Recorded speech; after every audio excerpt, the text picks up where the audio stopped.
বন্ধুসকল মোৰ এটা নতুন ভিডিঅ'লৈ আজি স্বাগতম জনাইছো আপোনালোকক। আজি মই আপোনালোকক ক'বলৈ ওলাইছো যে কাঁহৰ বাতি কাঁহী কেনেকৈ ধুনীয়াকৈ উজ্জ্বল কৰি ধুব পাৰিব।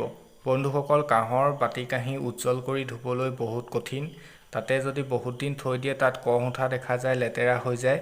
ঠিক তেনেকৈ তেতিয়া আপুনি চিকচিকিয়া কেনেকৈ কৰিব? কাঁহৰ বাতিটো চিকচিকিয়া কৰিবলৈ বহুত কঠিন হৈ পৰে।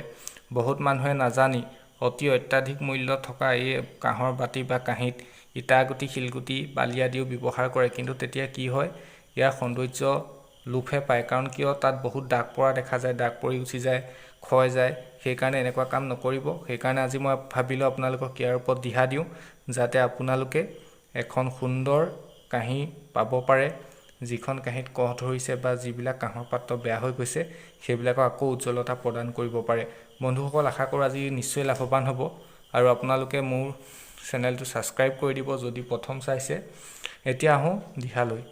আপুনি এই কাঁহৰ বাতিত যদি এনেকুৱা ধৰণে কহ উঠিছে বা লেতেৰা দেখিছে, আপুনি চাফা কৰিব পৰা নাই, ভীম চাবোন লগাইছে, কিবাকিবি লগাইছে কিন্তু চাফা হোৱা নাই, তেতিয়া আপুনি এটা কাম কৰক, টেঙেচি যিবিলাক য'তে ত'তে গজি থাকে, টেঙেচি অলপ আনি ধুৱক। তেতিয়াও আপোনাৰ অতি সোনকালে উজ্জ্বল হ'ব। আৰু দ্বিতীয় দিহাটো হৈছে আপুনি কলগেট এটা লওক। কলগেটটো লৈ তাৰ ইয়াত দিয়ক আৰু সানক। কলগেটটো সানি পেলাই ধুনীয়াকৈ মোহাৰক, ঘঁহি মোহাৰক ভাল কাপোৰ এখনত। তেতিয়া দেখিব অতি সোনকালে আপোনাৰ সেই কহ আঁতৰি গৈছে আৰু ধুনীয়া হৈ গৈছে। আকৌ এটা দিহা দিছোঁ, সেইটো হৈছে আপুনি অলপ নিমখ লৈ ল'ব।